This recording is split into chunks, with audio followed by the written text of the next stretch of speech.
السلام علیکم ورحمۃ اللہ وبرکاتہ۔ وعلیکم السلام ورحمۃ اللہ محترم، میرا وبرکاتہ۔ سوال یہ ہے کہ جب ہم دعائے قنوت کرتے ہیں کیا اس میں ہاتھ اٹھانا ضروری ہے؟ اگر ہم رکوع سے پہلے کرتے ہیں، اگر رکوع کے بعد کرتے ہیں تو ہم ہاتھ اٹھاتے ہیں۔ برائے مہربانی کر کے اس حوالے سے ہمیں رہنمائی کیجیے۔ باقی وسلام۔ دیکھیے، دعائے قنوت کے سلسلے میں شیخ عبدالعزیز بن باز اور یہاں کے علماء کرام سے پوچھا گیا تو انہوں نے فرمایا کہ اللہ کے رسول صلی اللہ علیہ وسلم دعا کرتے وقت ہاتھ اٹھایا کرتے تھے، اور یہ مستحب عمل ہے، یہ جائز عمل ہے۔ اس کو آپ اللہ کے رسول صلی اللہ علیہ وسلم کی اقتداء میں آپ کی سنت کے مطابق یا صحابہ کا بھی یہی عمل رہا ہے۔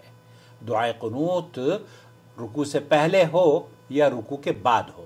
اکثر احادیث اور جس پر اکثر اہل علم ہیں کہ دعائے قنوت رکوع کے بعد ہے، اور وہ اگر رکوع سے پہلے بھی کر لیں تو اس میں بھی کوئی حرج نہیں ہے، اور قرات مکمل کرنے کے بعد رکوع کرنا چاہیے، اور رکوع سے اٹھ کر سمع اللہ لمن حمدہ کہہ کر دعائے قنوت کرنی چاہیے، جیسا کہ نبی کریم صلی اللہ علیہ وسلم سے اکثر روایت مروی ہے اور اکثر اہل علم بھی اسی پر ہیں۔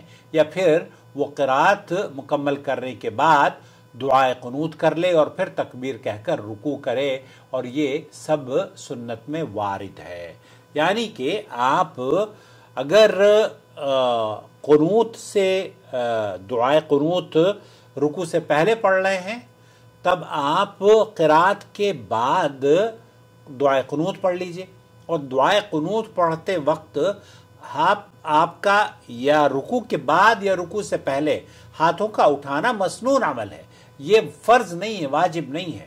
آپ اگر اٹھا لیتے ہیں فبیہا، اور اگر نہیں اٹھاتے تب بھی آپ کی قنوت بالکل جائز ہے۔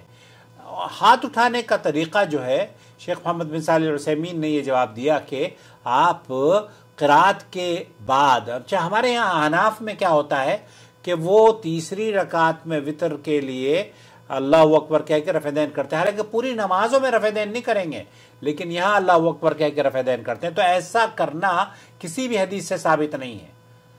رکوع میں جاتے وقت، رکوع سے سر اٹھاتے وقت رفع دین ہے، لیکن قنوت کے لیے ایسے اللہ اکبر کہہ کے رفع دین کرنا یہ کسی حدیث سے ثابت نہیں ہے، اور اسی لیے علماء کا موقف یہ ہے کہ اپنے سینے تک ہاتھ بلند کرنا یہ مستحب عمل، یہ سینہ ہے نا، یہ ایسے، اور ہاتھوں کو ایسے رکھنا، بند کر کے رکھنا، اور بہت زیادہ اونچا نہ کرے، اونچا نہیں کرنا چاہیے، ہاتھوں کو پھیلانا بھی نہیں چاہیے، اور ہاتھوں کو نہ پھیلانا چاہیے، اور اس کی ہتھیلیاں آسمان کی طرف ہونی چاہیے۔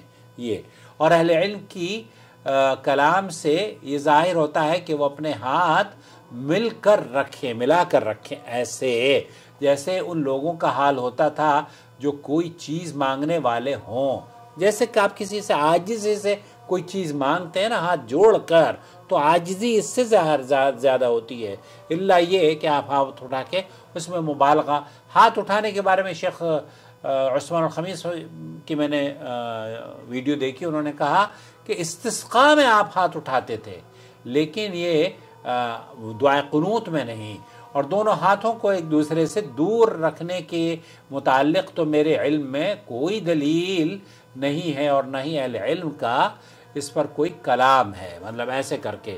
شیخ محمد بن صالح العثیمین یہ فرماتے ہیں کہ ایسا کرنا ہمارے علم میں نہیں ہے، جو ایسے کر کے لوگ دعائیں مانگتے ہیں۔ یہ تو ہے کہ آپ ایسے دعا مانگیں، ایسے دعا مانگنے کا تو ثبوت ملتا ہے، لیکن اور یہ بھی طریقہ نہیں ہے ایسے اٹھا کر، یہ مطلب اونچا، صرف سینے تک آپ ہاتھ اٹھا کر دعا کریں، اللہ تعالیٰ آپ کی دعاؤں کو قبول کرے۔ السلام علیکم ورحمۃ اللہ وبرکاتہ۔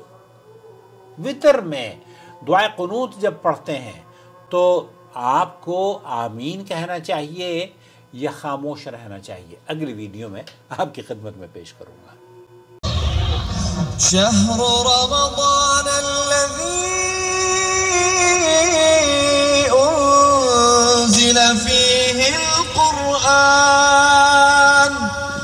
هدى للناس وبينات من الهدى والفرقان